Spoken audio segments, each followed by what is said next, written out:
আসসালামু আলাইকুম সুপ্রিয় বন্ধুরা, আপনারা দেখছেন ডক্টর আমিন হেলথ ইউটিউব চ্যানেল এবং ডক্টর আমিন হেলথ ফেসবুক পেজ থেকে আপনাদের সঙ্গে আছি আমি মোহাম্মদ আমিনুর রহমান আমিন। আজকের আলোচনার বিষয় অশ্ব রোগীদের ক্ষেত্রে আমরা কিভাবে অ্যালোস্যাকোট্রিনা ওষুধ দ্বারা চিকিৎসা করাবো, অর্থাৎ হোমিওপ্যাথিক মেডিসিন। এলোস্যাকোট্রিনা যে হোমিওপ্যাথিক মেডিসিনটি আছে, এর কোন কোন রোগ লক্ষণের সঙ্গে অশ্বরোগে ভোগা রোগীদের লক্ষণগুলো মিলে গেলে আমরা তাকে এই অ্যালোস্যাকোট্রিনা দ্বারা চিকিৎসা করাবো, সেই বিষয়ে আজকে আলোচনা করাবো। তো ভিডিওটি অত্যন্ত গুরুত্বপূর্ণ হতে চলছে এবং ইম্পর্টেন্ট হতে চলছে। আপনাদের জানাই রাখি যে এই বিষয়ে অর্থাৎ অশ্ব গেজ বা বলি বা পাইলস, এই বিষয়ে আমার একটি প্লে লিস্ট রয়েছে। এই যে ভিডিওটি আপনি রানিং দেখছেন, এটাতেই একটি প্লে লিস্ট রয়েছে এবং কোষ্ঠকাঠিন্য বিষয়ে প্লে লিস্ট রয়েছে। তাছাড়া অনেক রোগ বিষয়ে আমার গুরুত্বপূর্ণ ভিডিওগুলো আছে, যেগুলো দেখলে আপনি উপকৃত হবেন শিওর।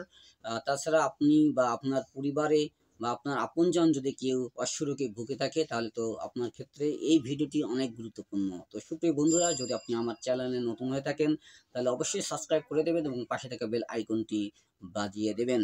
তো এই মেডিসিনটির কোন কোন লক্ষণের সঙ্গে হোমিওপ্যাথিক এই মেডিসিনটির লক্ষণের সাথে অশ্বরোগীর কোন কোন লক্ষণগুলো যদি মিলে যায়, আমরা সেগুলো জানবো আজকে। তো তো শুরুতেই আমরা একটু অশ্বটা কি, এটা কেন এবং এটা কিভাবে হয়, এই বিষয়টি একটু জেনে নেই, তাহলে আমাদের বুঝতে খুব সুবিধা হবে আশা করি আমি। তো ভিডিওটি স্কিপ করবেন না, আপনার জানলেই মনে হয় খুব ভালো হবে। আমি মনে করি আপনি উপকৃত হবেন। তো আসলে অশ্ব গেজ বা বলিটা হচ্ছে কিছু লক্ষণের সমষ্টি, যে লক্ষণগুলো আমি আপনাদের বলছি। অশ্ব বা বলি হচ্ছে পায়খানার রাস্তার ভিতরে কিংবা বাহিরে গোটা গোটা হওয়া, টিউমারের মতো হওয়া, আঁচিলের মতো হওয়া, আঙ্গুলের যে মাথার মতো হওয়া। এটা এক বা একাধিক হতে পারে। এটাতে অস্বস্তি বোধও হতে পারে। এটি এটি থেকে প্রচণ্ড জ্বালা যন্ত্রণা ব্যথা হতে পারে এবং রক্তক্ষরণ, টাটকা রক্ত সহ কালো রক্তও আসতে পারে। এরকম রক্তক্ষরণও হতে পারে এবং প্রচণ্ড জ্বালা যন্ত্রণা হয়। সেই সঙ্গে কোমর ব্যথা থাকে, তার পায়খানা রাস্তায় জ্বালা যন্ত্রণা ব্যথা থাকে, তার মাথা ব্যথা হতে পারে। এরকম অন্যান্য আরও অনেক লক্ষণ থাকতে পারে। তো আমরা এখন জানবো যে এটা হওয়ার মূল কারণ কি। আসলে এটা মূল হওয়ার কারণটা হচ্ছে কোষ্ঠকাঠিন্য। যেসব ব্যক্তি কোষ্ঠকাঠিন্য প্রায় আক্রান্ত থাকেন, অর্থাৎ যাদের পায়খানা সহজে হয় না, তাদের ক্ষেত্রেই কিন্তু এই অশ্ব গেজ বা পাইলস হওয়ার সম্ভাবনা অনেক গুণে বেশি রয়েছে। তাছাড়া যাদের লিভারের সমস্যা আছে, তাদেরও অশ্ব হওয়ার চান্স রয়েছে।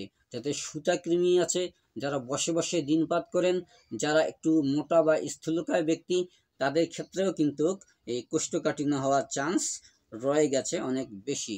অর্থাৎ অলস ব্যক্তিদের এই রোগটি হওয়ার সম্ভাবনা অনেক বেশি থাকে।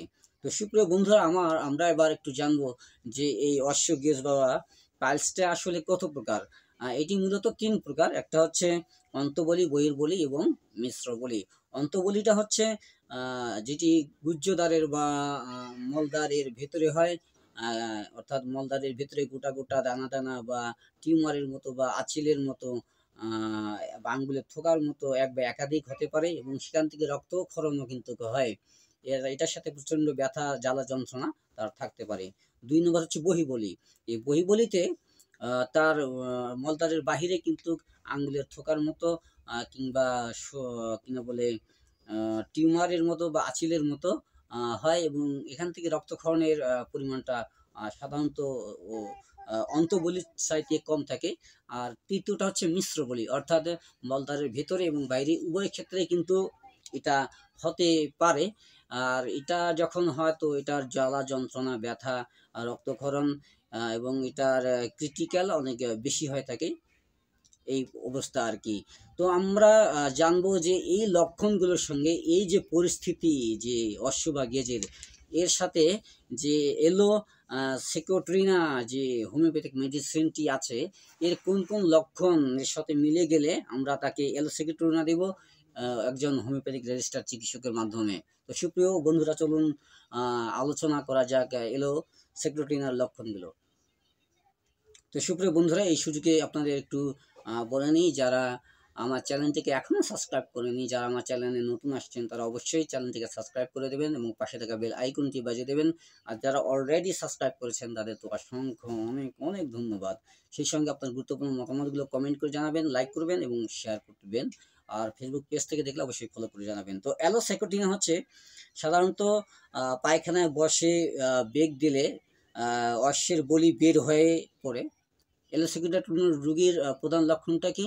সে যদি পায়খানায় বসে তাহলে তার ভেতরের কিংবা বাইরের যে অশ্বের বলিগুলো আছে বা আঙ্গুলের থোকার মতোগুলো আছে, টিউমারের মতো আছে বা আসিলের মতো আছে, এগুলো বাহিরে বের হয়ে আসে এবং বাইরে বের হয়ে আসার পর এগুলো কি করে চুলকায়, হ্যাঁ, তার চুলকানি থাকে এবং জ্বালা যন্ত্রণা হয়ে থাকে। সেই জ্বালা যন্ত্রণা ঠান্ডা জলে অর্থাৎ ঠান্ডা পানিতে কিন্তু আরাম বোধ করে। এগুলো রোগী বায়ু ছাড়তে ভয় পায়, কারণ তার বায়ুতেও কিন্তু জ্বালা যন্ত্রণা ব্যথা সে অনুভব করে এবং এবং কারণটা হচ্ছে তাছাড়া এই বায়ুর সঙ্গে তার মল বের হওয়ার একটা সম্ভাবনাও কিন্তু থাকে।